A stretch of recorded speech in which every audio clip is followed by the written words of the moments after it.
Alors, bonjour, il est jeudi matin,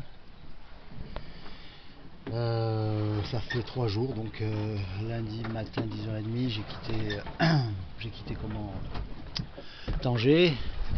Là, ça fait 3 jours, 3 jours épuisants, et pourtant je peux pas trop me plaindre. J'ai pu passer des nuits correctes parce que j'ai pas été dérangé par des bateaux. Et le mien a bien gardé son cap avec les voiles, un vent régulier, donc ça c'était sympa. Vous voyez là j'ai mis les voiles en papillon, je dis ça, je pense qu'il y a peut-être un autre nom. Une de chaque côté, alors avec le génois qui est engonné, donc comme vous voyez, pour qu'il reste bien droit, pour pas qu'il se replie sur lui-même ou qu'il se réenroule autour du furling. Et la grand voile que j'ai avec deux riz depuis hier soir, je l'avais réglé comme ça. C'est pas mal, c'est confortable par rapport à la mer qui bouge. Rien n'est vraiment confortable. J'ai fait l'expérience. Alors je suppose qu'avec le temps on s'habitue, mais alors là j'ai des bleus, des bosses dans tous les sens, j'arrête pas de me taper partout. En plus la fatigue aidant, comme je disais, les premières 48 heures sans sommeil, pas moyen de réussir les réglages, pas de vent. Pas de vent, ça a été très impressionnant parce que j'avais peur d'être refoulé avec la houle sur les côtes. J'étais à 50 000 des côtes, mais en fait ça vient très vite avec cette houle, j'ai l'impression.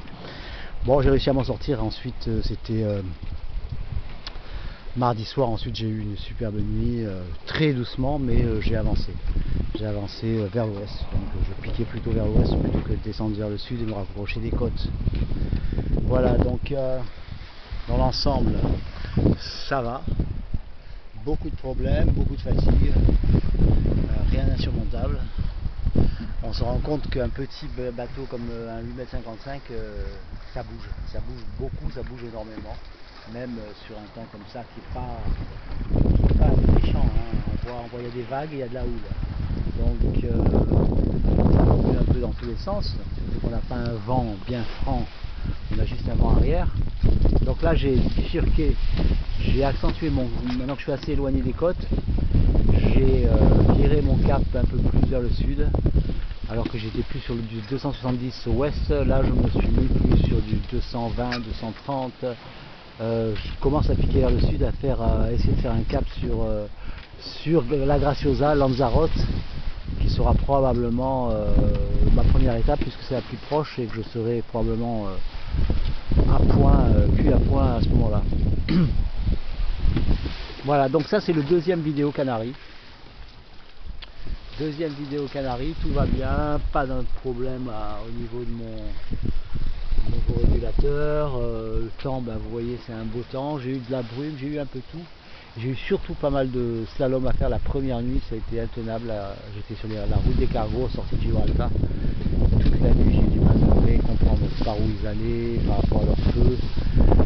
Habitué à ça, ça m'a fait un entraînement. On aurait dit que j'étais sur un test, tellement c'est énorme. Le premier soir et les premiers jours, que des problèmes techniques, que des questions techniques à résoudre, que petit à petit je réponds. Comme là, le tangon, c'était une première hier matin. Je m'y suis mis. Je pensais qu'il y avait besoin de plus de drisse et puis on m'a dit non, sur un petit bateau tu l'accroches au génois d'un côté, au mât de l'autre, tu mets une écoute pour le guider vers le cockpit et le garder comme il faut, et ça c'est suffisant. Et effectivement